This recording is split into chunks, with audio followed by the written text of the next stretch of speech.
Come on, come on, come on. Hello everyone! Welcome back to my YouTube channel. This is Madge, and for today's video tayo ay magma-Madge tasting, guys, dahil favorite ko ang yogurt and Yakult, guys. So now may discover ako at gusto ko tikman itong Jinwei na 2-in-1, guys, na yogurt na siya and Yakult pa siya, guys.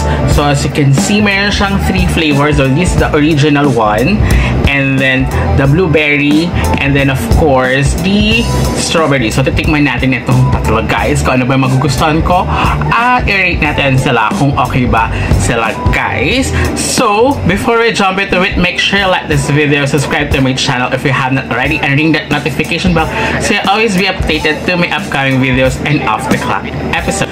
So unahin muna natin itong original flavor, guys. So mas malaki nga siya kesa sa normal na Yakult, guys. So ito 160 ml. So buti na lang. Actually, magkaibang store yung pinagbilang ko neto.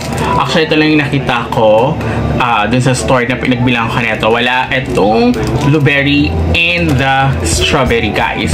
But, ayun nga. Sabi ko, sige, titingnan ko silang tatlo. So, pare-preso sila. So, buti na lang, this one is merong straw kasi as you can see, mahirap ano to? Hindi siya katulad ng Yakult na parang manipis lang dito siya, hindi masakit kapag bubuksan, guys. So ito medyo mahirap yung tsaka super dikit, super kapal nung cup niya, guys, kaya much better kung gagamit kayo ng straw, guys. So ayan, so lalagay ko lang yung link sa description box nito if you want to try this one, guys. So this one is Jinwei Taiwan, guys, yung name nga. So here, try natin itong original flavor. So para kalaban nito is the Yakult, pero kasi may yogurt daw siya, kaya mas, ay hindi ko na shake, sorry, much creamier siya kesa sa normal na Yakult, guys. Masarap siya, guys, Tsaka mas creamier nga siya, mas malapot siya kesa sa pag-iinom kayo ng Yakult. Tsaka mas dark yung color niya, guys. Tsaka for me, parang ang lasa niya, may aftertaste siya na custard, parang leche flan, yung parang yung milk na ginagawang leche flan, ganun yung nalalasahan ko sa kanya, guys. Masarap siya, guys. I like it. Ito, hindi mo siya pwedeng isama sa, kunyari, tulad, di ba, sa other videos ko, nag-refresh ako, di ba? Sabi ko, masarap siya kapag ilalagay siya or isasama siya sa freshies or sa beauty milk. But here, kasi meron siyang custard taste, hindi siya katulad ng, dahil nga yung normal na Yakult, dahil may, diba, may light na Yakult, so yung normal na Yakult is mas nalalasama Yakult kapag sinasabay siya sa beauty milk and fresh, is so much better yung light na Yakult. So pag ito, mas matapang kasi yung pagka-custard, yung kanyang kaya although kahit, diba, kasi kapag ganun, at least 2 to 3 na Yakult yung ginagamit ko, but here pwede siguro siya mga 1 o 2 ganito kapag if ever. But yun nga, dahil may lasa siya, so it's a no-no, guys, for me. So now, titikman natin. Isa na lang gagamitin kong straw kasi sayang naman kung gagamitin natin lahat. So next natin, dahil actually favorite ko pa rin yung blueberry and the strawberry, kaya I'm very very happy na nakita ko sila, guys. So this one is the strawberry. Unahin mo natin itong strawberry. So check natin kung pwede siyang isabay sa strawberry na beauty milk, guys. Diba? Matigas yung dito, ay makapal sa matigas, kaya hindi siya madaling ibutasan, kaya masakit kapag iaan mo. Yun din yung sabi ng seller sa akin, kaya sabi nga much better kung gagamitan mo ng straw, guys. Masarap yung pagkaano nga, para siyang Dutch meal yung flavor nga. Masarap yung pagka-strawberry nga, guys. I like this one.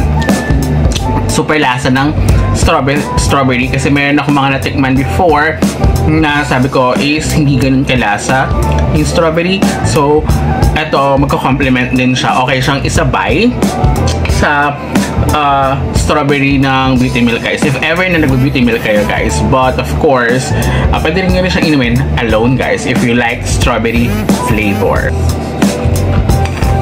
So now, tikman natin. Inom muna ako ng water. Sorry.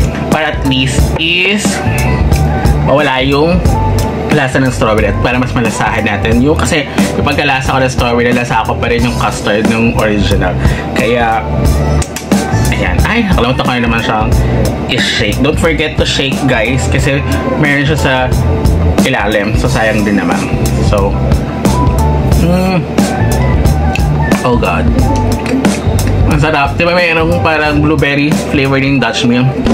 So, ganun yung lasa niya. Tsaka talaga yung yogurt na, alam ko may natikman akong blueberry na yogurt. So, ganun yung lasa niya. I forgot the name. Nestle ba yun?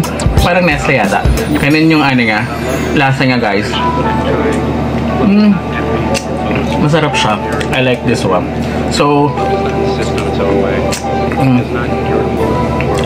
okay na okay siya sa akin. So, meron nabibili nito na 4 sila sa isang pack. So, at least 100 plus siya guys. So, pero lalagay ko sa description box down below if you want to try this blueberry. Masarap siya, promise. Actually, lahat. I love it. Ito rin yung pagka-custard. I love leche flan kasi guys. So, yung pagkalasa ng ganon. So, I like this 3 guys. So, masarap siya. Promise. So, if you want to try this one, nasa description box down below para matry nyo. Ang miss ko tuloy ng yung yogurt ng blueberry.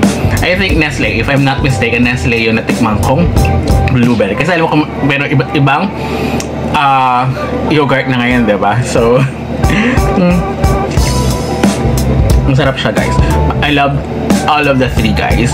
So for me, lahat sila perfect 10 for me guys ha. But syempre, different sa inyo kasi iba-iba naman tayo ng palate, diba? So iba-iba tayo ng palasa. Baka maya, hindi nyo pala gusto yung blueberry or hindi nyo gusto yung strawberry or yung parang pagka-custard taste like. So, it really depends. But, for me, I really love these 3 guys. So, ayun guys. So, thank you so much. So, until next time, goodbye!